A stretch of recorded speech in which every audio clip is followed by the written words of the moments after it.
Se você olhar o capítulo 14, Jesus estava confortando os seus discípulos. Ele estava, a partir do versículo 1, ele estava dizendo que eles não deviam ficar ansiosos, não se turbe o vosso coração, credes em Deus, crede também em mim. Na casa do meu pai há muitas moradas, que assim não for, eu vou teria dito, pois eu vou preparar para lugar. E quando eu for e vos preparar lugar, voltarei e recebereis para mim mesmo, para que onde eu estou, estáis vós também. E vós sabeis o caminho para onde eu vou. E ali naquele momento Tomé disse: Senhor, não sabemos para onde vai, como saberemos o caminho? E aí Jesus responde: eu sou o caminho, a verdade e a vida. Ninguém vem ao Pai senão por mim. Deus, nós estamos diante da Tua palavra e cremos que ela é verdade absoluta. Mas também sabemos, Pai, que nós não podemos compreendê-la sem a iluminação do Teu Espírito. Não podemos praticá-la sem o poder e a capacitação do Teu Espírito. Por isso, se submetemos, Senhor, a Tua palavra, se submetemos a Teu Espírito, para que não somente venhamos a compreendê-la, as aplicações dessa palavra, mas que venhamos colocar em prática em nossas vidas. Em nome de Jesus. Amém. Amém. Queridos, nós começamos o ano falando sobre mudanças. Olhando para Jesus e saber que Jesus é a mudança que você precisa. E até eu brinquei ali, muitas vezes nós olhamos e quando falamos em mudanças, nós pensamos, bom, esse ano é as mudanças que o Max precisa, que o André precisa. Casal em si, então, é maravilhoso, porque daí o casal está ouvindo a palavra e começa a cutucar o outro, né? É a mudança que a Tati precisa, a mudança que o Gustavo precisa. A ideia, muitas vezes, nós achamos que o outro precisa, nós não, mas o outro precisa da mudança. Então, começamos o ano falando sobre esta palavra, Jesus, a mudança que você precisa. E nós usamos duas frases no último culto, onde falamos assim: eu não posso promover a mudança que desejo, mas Jesus pode promover todas as mudanças que eu preciso. Eu não posso promover a mudança que desejo, mas Jesus pode promover todas as mudanças que eu preciso. E depois aquela outra frase filosófica, eu brinquei com os irmãos que eu fiquei dias e dias pensando, né? Nada muda se nada muda. Nada muda se nada muda. Se eu quero coisas diferentes na minha vida, eu preciso ter atitudes diferentes. Irmãos, se eu e você queremos cooperar com Jesus naquilo que Ele vai fazer, nós temos que ter atitudes diferentes. Nós temos que aprender a ouvir a voz dEle. E é sobre isso que eu quero falar hoje. A voz de Jesus. Na nossa jornada, na nossa caminhada, nós precisamos aprender a ouvir a voz de Jesus. Nós vivemos numa sociedade onde existe inúmeras vozes. E essas vozes, muitas vezes, elas fazem com que a gente não perceba a voz de Jesus. Essas vozes, muitas vezes, nos distraem, sufocam a voz daquele que pode gerar vida e vida em nós. Eu coloquei algumas vozes aqui que nós podemos direcionar. E eu inicio com essa pergunta: qual é a voz que tem direcionado a sua vida? Qual é a voz que tem direcionado a sua vida? Ou quais são as vozes que têm direcionado a tua vida? Eu vou ler alguns textos. Lucas 16:13 diz assim, na NVI: nenhum servo pode servir a dois senhores, pois odiará um e amará outro, ou se dedicará a um e desprezará a outro. Vós não podeis servir a Deus e ao dinheiro. Existem pessoas que são direcionadas pela voz do dinheiro, pela voz da riqueza. A Bíblia chama isso Mamon. Na verdade é um deus, é um demônio, entre aspas. Interessante uma coisa, por muito tempo, ou por um tempo, quando eu ouvia, aonde está o teu tesouro, ali vai estar o quê? O teu coração.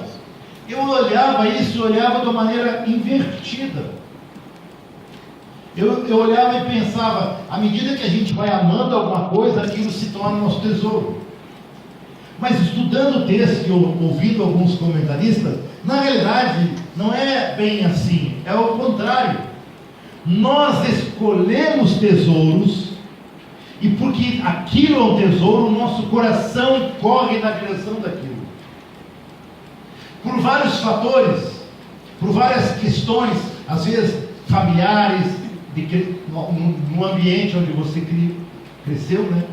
Você cresce num ambiente onde as pessoas valorizam muito a educação. Por exemplo, você vai ver os pais, os tios, todo mundo, aquilo para você é um tesouro. E a ideia é que se aquilo é um tesouro, o teu coração vai caminhar naquela direção e você vai começar a amar aquilo. Quando nós escolhemos um tesouro, a ideia é que o nosso coração começa a caminhar naquela direção. É essa a ideia do texto bíblico.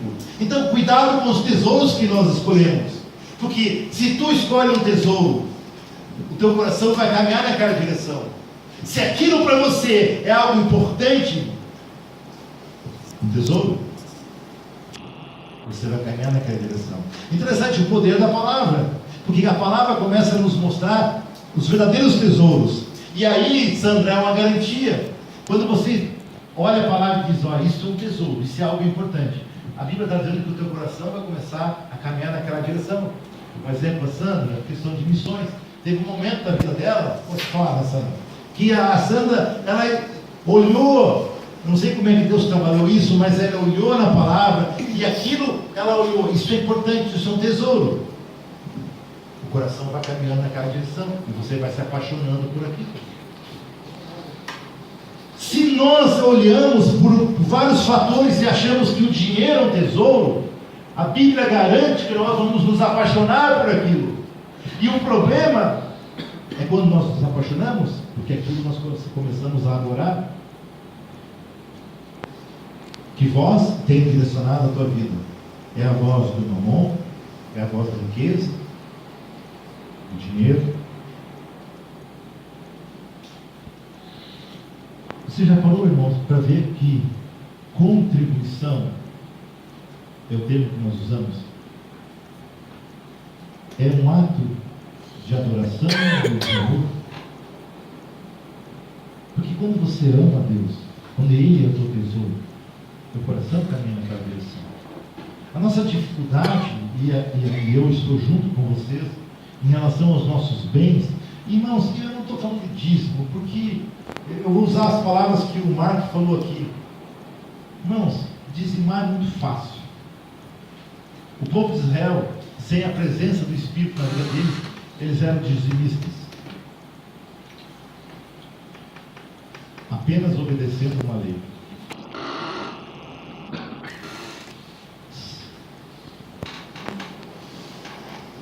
Ele disse uma vez para mim, há muito tempo eu não sou mais dizimista, porque dizimista é muito pouco aquilo que Deus precisa. A contribuição é um ato de amor. Aquilo é precioso para mim, aquilo é meu tesouro. Meu coração corre naquela direção. Quais é as vozes que nós temos ouvido? Em Romanos 12:2, na versão internacional, diz assim: não se amolde ao padrão deste mundo, mas transforme-se pela renovação da sua mente, para que sejais capazes de experimentar e comprovar a boa e agradável, perfeita vontade de Deus. É interessante, todos nós queremos experimentar, né, Mandé? a boa e agradável e perfeita vontade de Deus. Irmão, se você está aqui, é porque você quer experimentar. Por que você está aqui no domingo à noite? Você quer algo de Deus. Você quer experimentar a vontade de Deus. E ela é boa, agradável e perfeita. Nós queremos experimentar a vontade de Deus. Nós queremos saber aquilo que Deus tem para nós, aquilo que Deus tem para nossa família, aquilo que Deus tem para nossa história. Queremos. Nós queremos isso. O problema é que, para que a gente, segundo esse contexto, para que a gente experimente essa vontade maravilhosa de Deus, primeiro a nossa mente ela precisa ser renovada. A nossa mente precisa ser transformada. A mente de Cristo. E também nós não podemos ter o molde do mundo, pegar a forma do mundo. Irmão, se eu e você começarmos a olhar para o mundo e queremos pegar a forma do mundo, nós vamos estar ouvindo vozes que vão nos afastar do plano que Deus tem para a nossa vida. Agora mesmo eu estava conversando com ela sobre uma coisa antiga, um sonho, antigo meu, mas a minha preocupação é: será que isso é voz do mundo? E que, por consequência, vai me afastar da voz de Cristo? Porque essa preocupação eu tenho entre tomar qualquer decisão, e não é que eu não tomo decisões erradas, eu tomo decisões erradas, nós tomamos decisões erradas, mas a questão é que nós precisamos estar atentos.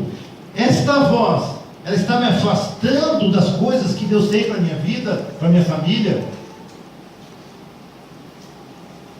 Nós podemos dizer que existe uma outra voz, a voz do nosso coração.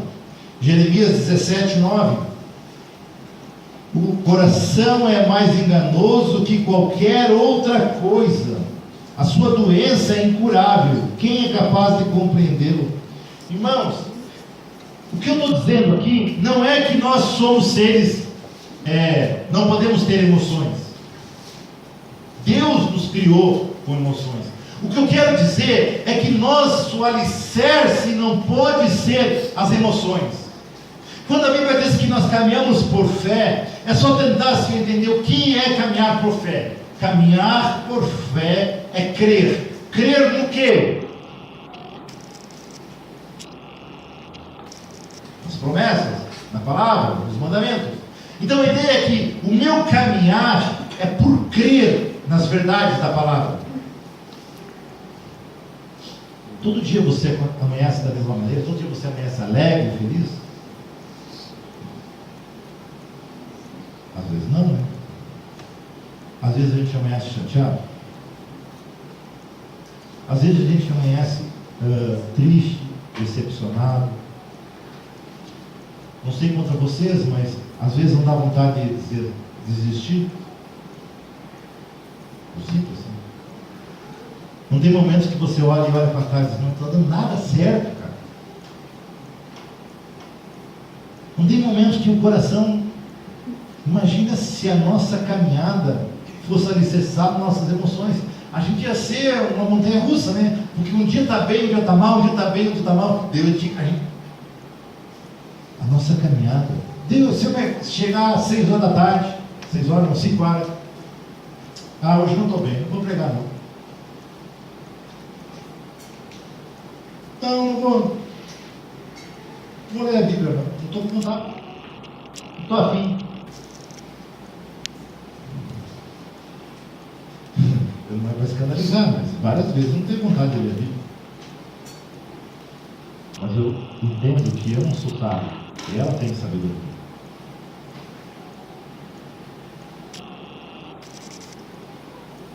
A voz do nosso coração, ela não pode ser o alicerce da nossa vida.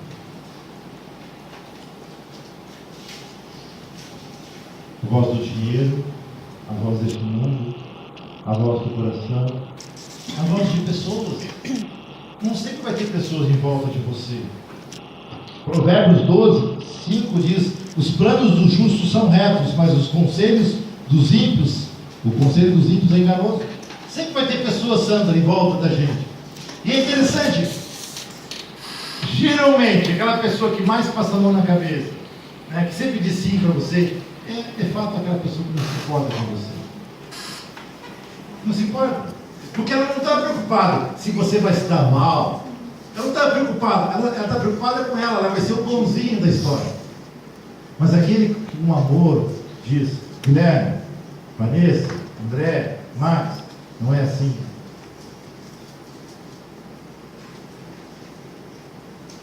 Aonde você tem buscado aconselhamento? Você já parou para pensar? Aonde você tem se aconselhado? Na palavra, mas quem é as pessoas piedosas? Quem é a mulher piedosa? Quem é o homem piedoso? Onde você tem buscado aconselhamento? São vozes, a voz da riqueza, a voz deste mundo, a voz do nosso coração, a voz de pessoas. São vozes que podem influenciar a nossa caminhada, ou bem dizendo, influenciam a nossa caminhada.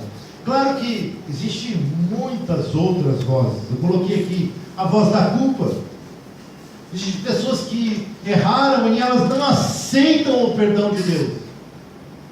E aquilo é uma âncora na vida delas, elas ficam a vida toda presa naquilo. Voz da culpa. A voz do medo, a voz do orgulho, né? Aquela história do orgulho. Interessante como o orgulho nos afasta dos propósitos de Deus, como o orgulho afasta as pessoas de nós. A voz da murmuração, a voz da ingratidão, a voz da vitimização. Atualmente isso é moda, né? Todo mundo é vítima, sou vítima, sou vítima, sou vítima. A voz dos traumas, né? Seja ferida, seja mau hábito, seja emboscos. A voz do sucesso, no que moda, prosperidade hoje. A voz da acusação, a voz da insatisfação. Enfim, muitas vozes. Muitas vozes que podem afastar aquilo que Deus tem para as nossas vidas. Se nós ouvirmos elas, deixar e ficarmos distraídos naquilo que Deus quer falar. Você já ouviu? Quando você ouve com carisma. E a diferença é quando você está com algum problema na audição, você não consegue ouvir. Tudo fica estranho. Você se esforça, mas você não consegue ouvir o que você está falando. Enfim, nós não vamos tratar de todas essas vozes, porque nós não temos tempo hábil para isso. Nós vamos, a ideia do ministério, celebrando a recuperação, a restauração, depende da tradução, começarmos a trabalhar esses problemas das emoções, da restauração da alma, e ali algumas dessas vozes poderão ser compreendidas. Esta não tem seu propósito. Mas hoje eu queria falar de uma única voz. A voz que é capaz de dar vida e vida em Deus. Eu queria falar daquela voz que muda a nossa história, que mudou a nossa história. A voz de Jesus. O texto que eu li, quando Jesus respondeu: sou o caminho, a verdade e a vida. Ninguém vem ao Pai senão por mim. E estava nos mostrando que quando nós ouvimos a voz dele, quando eu e você, quando ouvimos a voz de Jesus, primeira coisa, você encontra o caminho. É interessante, irmãos, quando nós ouvimos a voz de Jesus, primeira coisa, nós não nos sentimos mais perdidos. A primeira sensação da minha conversão, a primeira sensação que eu tive logo depois, ou pelo menos uma das primeiras sensações, eu não estou mais perdido. Aquela sensação de vazio, ela não existe mais. encontrei o caminho. Ou o caminho me encontrou. Depende. Porque as duas coisas são verdadeiras. Quando nós ouvimos a voz de Jesus, você encontra o caminho. E esse caminho nos conecta com o Pai. Um dos textos que eu usei, tem muitos, lógico, mas um é 1 Timóteo 2,5. Pois há um só Deus, um só mediador entre Deus e os homens. O homem, Cristo Jesus. Argumento duplo de Paulo. Há um só Deus, portanto, a ideia é essa, há um só mediador. É argumento duplo. Eles estão casados, não pode separar aí. Isso é bom argumento quando existem lugares que pensam que existe mais de um mediador. Tu tem que perguntar, tu crê que existe um Deus? Então, necessariamente, só vai existir um só mediador, porque eles estão juntos. Quando nós de fato ouvimos a voz de Jesus, nós encontramos o caminho, e Deus nos conecta com o Pai através de Cristo Jesus. O caminho, ele traz em nós mudança de status, de atitude, de identidade. O texto que nós lemos domingo passado: portanto, se alguém está em Cristo, é nova criação. As coisas antigas já passaram, eis que surgiram coisas novas. Nós olhamos e vimos esse texto, e estudamos ele, e vimos o que significa ele, mostrando que de fato, na ótica de Deus, nós temos uma nova identidade. E isso é importante a gente entender. Porque, irmãos, muitas vezes nós olhamos, pelo menos eu olhava para mim, e pensava assim: olha, o André, como esposo, não era um bom esposo. Eu errava nisso. Né? Mas eu era um bom funcionário, podemos dizer. Eu era um bom filho. Só que isso está errado biblicamente. Nós recebemos uma nova identidade. Deus, ele não fez um remendo no André. Deus não fez um remendo no Gustavo. Deus nos tornou seus filhos. Houve um nascimento, uma nova criatura, uma nova identidade. Então, quando nós ouvimos a voz de Jesus, quando nós encontramos o caminho, nós somos conectados com o Pai, nós mudamos de status, nós recebemos a identidade de Deus, nossos pecados, eles são perdoados. Romanos 5,17 fala que a importância de nós entendermos isso. Irmãos, muitas vezes eu converso com pessoas que elas não entendem que os seus pecados foram perdoados de fato naquela cruz.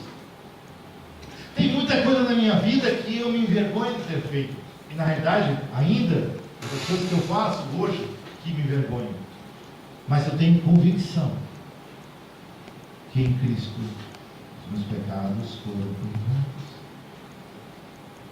porque eu ouvi a voz de Jesus, me encontrei o caminho, que me conectou com o Pai, que me deu uma nova identidade. Você é filho e você é filho. Se você creu em Cristo, você é filho e filho.